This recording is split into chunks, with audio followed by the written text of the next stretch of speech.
So with the stock market at all-time highs, what was it that allowed us not to panic and to hold through it? Well, it really comes down to the data, the approved list. When we go through all 10,000 securities and we evaluate them for undervaluation, growth, cash return on capital invested, Sortino ratio, and so forth, it ensures that we get a pretty good picture because we're looking at all this data. We're not just relying on some newsletter vendor or some journalist.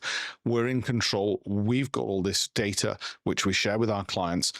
So we can say to them exactly where things stand by our view. On top of that, we can then drill down and look at the individual stocks concerned that if we do have doubts, or the broader market like the S&P 500 or the FTSE, if we have doubts, we can look at where the pricing is going, where the momentum is going as well.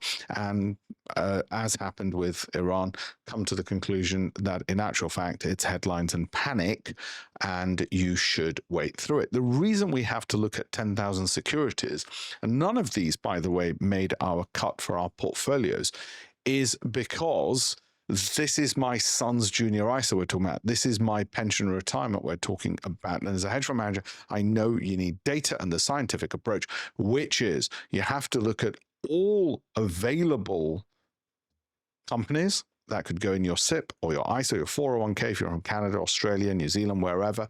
And then when you've pinpointed and narrowed that down, you want to restrict that to the best looking ones, and then you evaluate that value, growth, income, cash flow factors, which we know work because, as I've written in my Financial Times columns, they're based on Nobel Prize winning literature research by the likes of William Sharp, Richard Thaler, Daniel Kahneman, Eugene Fama. And that's the basis on which you then create a portfolio. So we don't then start trading in and out each month, no, because we're not trading.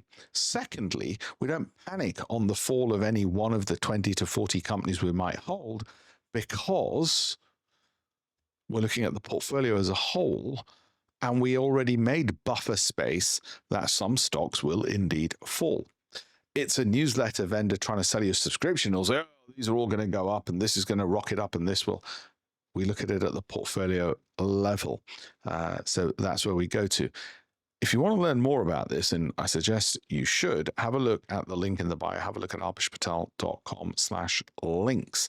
And I've got a webinar coming up soon as well. So do keep an eye out for that. Do like and follow. If you like these videos, you want more of them, please do comment, share, like, and follow, because the way the algorithm works is it sends it to more viewers if you do that. Thank you all very much.